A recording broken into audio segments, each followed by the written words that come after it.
jam wale mon bandiraɓe musidɓe tedduɓe hettiɓe heeɗiɓe daraɓe AOPD TV garti kattanɗe jumiraɗe subaka hande o yettinan non ko sifa e kelle gadan e jendeji leydi Sénégal joni paɗen koye jayndeji ɗi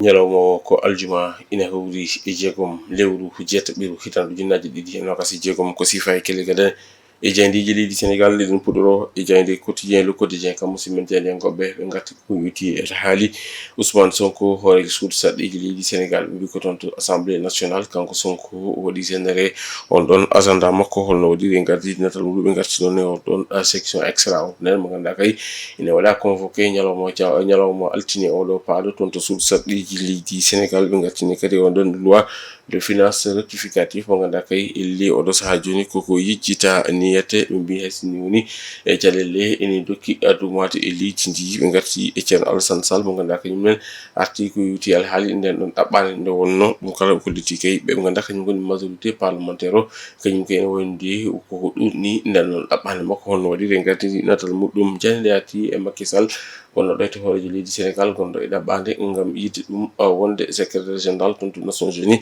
ɓe mbitande ko ha joni kay sans Macky Sall ne heddiɗo wonno ko ɗum woni koɓe mbaɗi e gardidi natal mabɓe kam musidɓe jaynekoɓe jayde ganduɗa kañum woni jayde wiyetede jayde quotidien le quotidien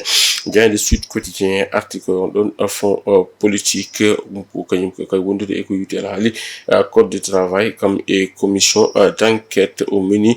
toon to suudu sarɗiji leydi Sénégal holno ɓe mbitande ko assemblée o kay ma uditi ɗin ɗon dossier ji taw ko dossier ji baɗɗi sensible ko ɗum woni koɓe mbaɗi e gardiji natal mabɓe e kamɓe jayde Sud Quotidien jayde les Échos kañum article yuti e alhaali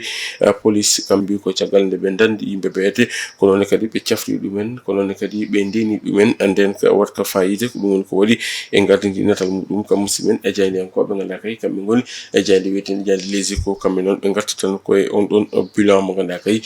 police mo leydi Sénégal waɗi ɗum eɗen ɗon balɗe ganduɗa kay ko maggal mo Touba mo wonama toon to wurtudungo Touba ɓe garti ɗon eɗen ɗon jalti ɗe ganduɗa kay ɓe mbaɗi hani eɗen ɗon nangle ɗe ganduɗa kay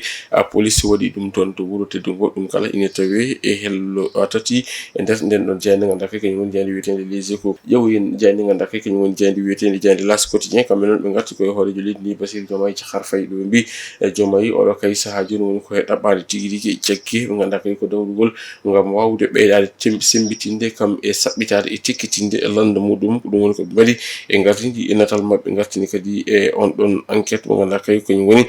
nouvelle garti on ɗon enquête mo ganduɗa kay ko mo ganduɗa kañum woni ceerno Alassane Sall nden ɗon ɗaɓɓade nde wonno ɗum kala ina tawe e jayde nde jayde point acti kañum arti ko yuti e alhaali convocation section extraordinaire toon to suudu sarɗiji leydi Sénégal ɓe mbi ko Sonko waɗi lancé on ɗon offensif contre mo ganduɗa kañum woni hoorejo leydi ndi Bassirou Diomaye Diakhar Faye ɗo ɓe mbaɗi e gardidi natal mabɓe kono noon kam musidɓe jaydekoɓe ɓe garti ko yuti alhaali on ɗon bilan mo ganduɗa kay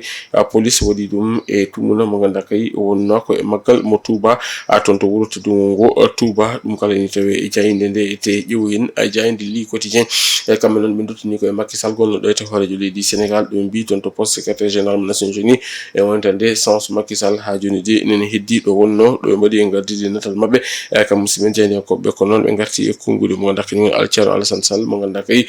tuumi ɓe ganduɗa kañum goni e député ji ɗi Pastef ngam o wasde ɗumen heñorade wonande kay on ɗon dossier ko yuti alhaali Azer AOPO Espagne ɗum woni ko waɗi e gardidi e natal muɗum jayde Tribune Quotidien kañum arti koko yuti alhaali ɗen ɗon am ɗon gartam no ganduɗa kay ine tawe walla ni ene jogori wonande leydi Sénégal ko yuti e alhaali ɗum ganduɗa kañum woni pétrole ɗo ete e nder leydi ndi ɓe mbi noon ko ɓe ganduɗa kañum men goni le FJ kañum kay woni ko waɗi saisir ɓe ganduɗa kañum woni pôle judiciaire financiére ngam ɓe mbawa wuddide hen losko gueɗe ɗe wawa yurnitede holno ɗum yaari ɗum woni ko tawate e jayde nde kono noon ɓe garti e Macky Sall wonno ɗo ete hoorejo leydi Sénégal to banggue sens muɗum ngam ki wawa ɗum wonde gardiɗo poste secrétaire général des Nations Unies ɗum kala ina tawe e jayde e Tribune Quotidien jayde l'Observateur kañum arti ko e Fina Tawa mo ganduɗa kañum woni e Baba Maal mo ganduɗa kay ko jaggal maggal ko yuti alhaali e nalankagal ɗo ete nder leydi Sénégal ɓe garti noon e nden ɗon yewtere yanji mo ganduɗa kay ɓe mbaddi ɗum e Baba Maal caggal ɗi noon duuɓi 40 mo ganduɗa kay waɗi ɗum e carrière makko musical ɗum kala ina tawe e jayde nde kono noon jayde nde arti e maire mo Sindia mo mbi e fawama jungo ɗum noon waɗi ko way noon ko ɓe ganduɗa kañum section de recherche mo Thiès ɗum woni ko waɗi gardini e natal muɗum kamɓe musidɓe ay jeydiyankoɓe ganduɗa kay kamɓe goni jeyde wietede l'observateur. jeyde guennirde nde le soleil kañum arti ko e dépense kam e investissement wonde kay laamu leydi Sénégal ɓe mbi ko laamu ngu ɓenni e étape supérieur ɗum woni ko ɓe mbaɗi e gardinatal mabɓe gatti noon e jagoɗo kalfinaɗo faggudu Cheikh Diba ɗum kala ina tawe e jayde nde yetede non kopre ɗi ganduɗa kay ina anniya e nannede e nokkuji certuɗi leydi ndi gam mbawde ƴellidde yoga e banggueji e leydi he ɗum kala ina tawe jande nde jayde témoin quotidien kañum arti ko e Macky Sall wonno ɗo ete hoorejo leydi Sénégal ɓe kolliti kay caggal ko yewti ko yewti yala haali nden noon ɗaɓɓande nde o woni e ɗaɓɓude on ɗon poste secrétaire général mo Nations Unies ɓe kolliti kay kanko Macky Sall oɗo saaha kay signal o ina waɗi favorable wonande kay Macky Sall ko yewti yala haali